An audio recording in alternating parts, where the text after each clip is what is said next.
This is 400 seconds per podcast. Compact conversations with extraordinary women leading hope and change in the climate crisis. I'm Chris Fittock. Gillian Burke is a biologist, writer and presenter of BBC Two's Springwatch and its seasonal spin-offs. For this episode, Gillian spoke about challenging the language we use to describe our place in the biosphere, the power of singing, and identifying local solutions to global issues. How have you found that developing a relationship with nature can empower people to respond to the climate crisis? I mean, I can only speak for myself, but I imagine a lot of people like me will imagine that humans are sort of like the pinnacle of the evolutionary process. And that is the product of a lot of social and cultural conditioning. So for me, personally, the journey in terms of connecting with nature and having a relationship with nature began simply because I was born at a time in a place in the world where there was no other option. So I was born in Kenya in the late 70s. This is long before there were devices and daytime telly to distract us, so playing was outdoors. There was, the odd slide and swing, but otherwise it was the natural world. That was my playground. So that was just, there was no choice there. But even so, I still ended up in this place where I think as a result of the education I received, where I've had to, I think in my adult life, stop and look at the way I think about the natural world, the way I refer to other species. And simply by just referring to the natural world separates me out of the natural world.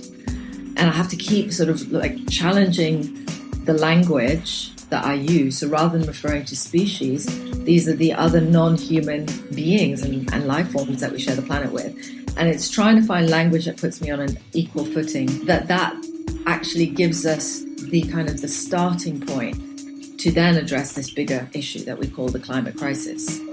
What really got me going with this whole idea was in many Indigenous languages, there simply isn't a word for nature. And that really made me sit up and pay attention, because the idea that in many Indigenous sort of worldviews, if you like, humans aren't separated out of the natural world. So why would you need a word for something that you didn't recognize as different or other? Yet in the language of my, contemporaries and my, the science and the natural history filmmaking world, we throw that word around all the time. And it can sometimes be used as a little get out of jail, clause. Well, it's natural. Well, it's nature. And therefore, and I'm like, well, what does this word mean? And what are we trying to do with it? And where are we trying to go with it? So I do think language has become, for me, sort of an absolutely fascinating portal into different ways of seeing the world. I've heard you speak before about a sense of despair that's often attached to our experience of the climate crisis. How do we balance climate despair with hope, action and activism? I like to sing. If I was like, okay, you get another shot at this, Gillian, what are you going to do? I'd be like, I want to be a backing vocalist. So singing has been a really interesting way of, almost like having like a visceral sense of what these words mean when we talk about hope and despair. One of the first things that I started to experiment with when I was doing like vocal coaching was this idea that the laugh and the cry come from exactly the same place in your anatomy. So there is this question that I'm asked a lot, is it, are you fooling people by saying there's hope? Isn't it better just to feel the grief? Because until you grieve, how can you move forward? And all these big questions.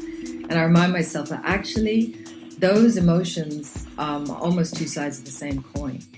It's no surprise to me that, for example, some of the most powerful movements have had song. And I just, for me, it's like climate activism seems to be missing that. There's a lot of science, and there's, and I think that's because the onus, there's this burden of responsibility to prove that it's happening. Yes, the climate is changing, and it's changing because of human activity on Earth. That we've sort of lost that other side, the spirit of it. And I look at these other movements like the civil rights movement, and I think, song, music, that was where that balance was achieved to keep moving forward, to keep facing this thing.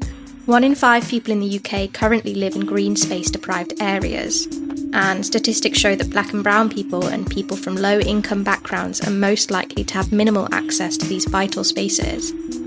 What do you think we can do to make the natural world more accessible for all? I can tell you what we could do if I rule the world.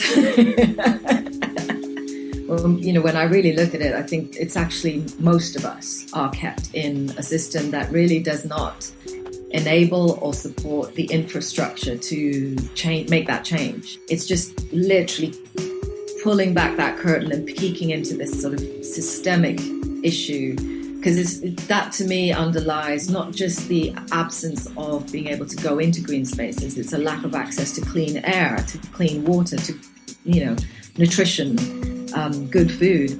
And ultimately, I forgot I was ruling the world, so I've got to give you some sort of thing. I would be in favor of sort of local solutions that they bubble up in response to the sort of very specific local climatic conditions, the local cultural needs. So this wouldn't be a kind of prescriptive, like everyone must have this type of green space.